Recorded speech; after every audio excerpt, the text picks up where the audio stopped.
TRT World for having me in this year's forum as well. Let me also congratulate TRT World on the success and the organizers on the success of this TRT World Forum. And I'm very happy to see that good friends of mine are also participating, many good friends to this forum, including former Foreign Minister of Malta, Evaris Bartelo. And he is a real expert of mediation and peace building. I have to recognize that as well. And I am pleased, really pleased to address you on a session that focuses on what we need the most today: conflict resolution and peace building. Conflict is a reality of human relationships. It is an integral part of our societies as well as international relations. After a brief period of calm and relief, international relations are again dominated by conflicts. We need resolution and mediation abilities to leave these testing times behind. Dear friends, ladies and gentlemen, we use two broad terms when addressing conflicts: conflict management and conflict resolution. Most people use these terms as identical concepts. Actually, there is a philosophical difference between them. The first school assumes that conflict cannot be resolved, but they can only be managed. It focuses more on containing the effects of conflict or crisis. It is more about de-escalation. The second school, on the other hand, believes that conflicts can be resolved. It focuses on the root causes rather than symptoms. While the first school focuses on short-term goals, the second has a long-term concern on how to resolve or prevent conflicts.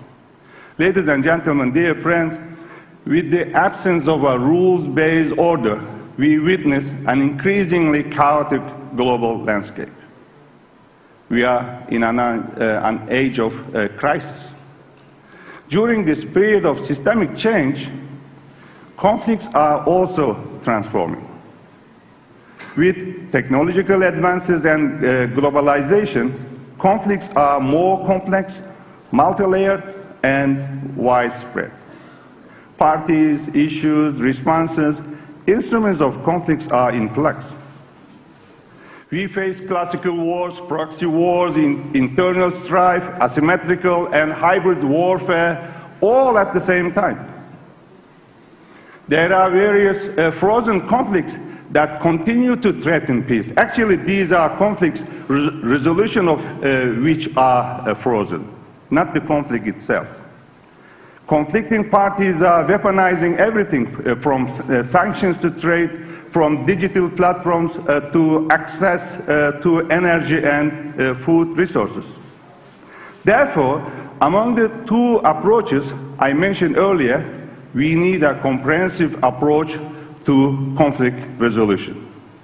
For an effective conflict resolution, we need to focus on root causes, establish dialogue, rebuild trust, and demonstrate leadership, take risk and take action, have innovative methods, update our toolbox, and unite the power of academia and practitioners.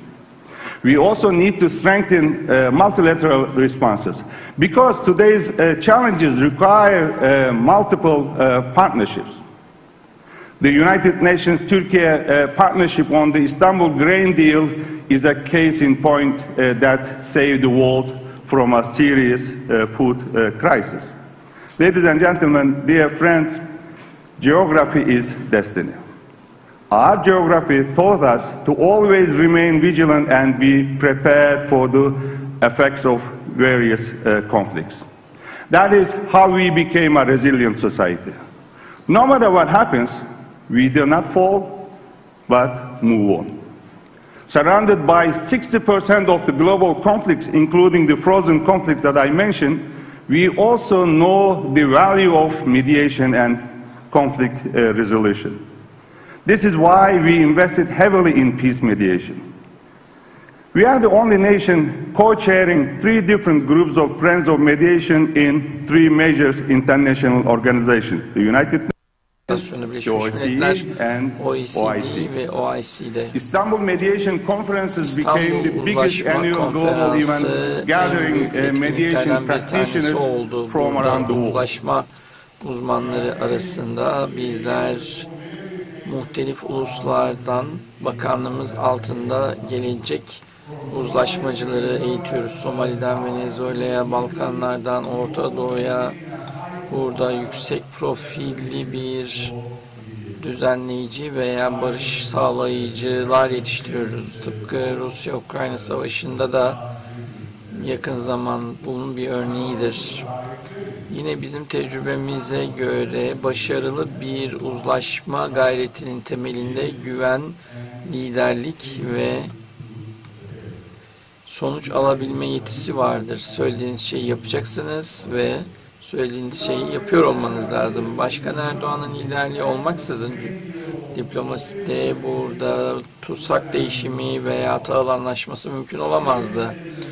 Sayın konuklar, baylar, bayanlar, burada 2 tane ana görüş çatışmaların temeli hakkında. Bir tanesi çatışmaları kaynak yetersizliğine ve güç ilişkilerine bağlar. Burada bu görüşe göre çatışmalar kaçınılmazdır ve taraflar sınırlı kaynaklar üzerinde çünkü çatışmaktadırlar. İkinci yaklaşım ise çatışmaların sebebini algıda bulur.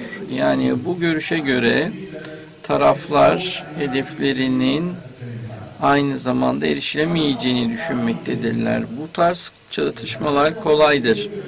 Buradaki uzlaşmazlıklar daha çok algılarla alakalıdır, somut konular yerine ve bu işte biz de böyle hareket etmeliyiz.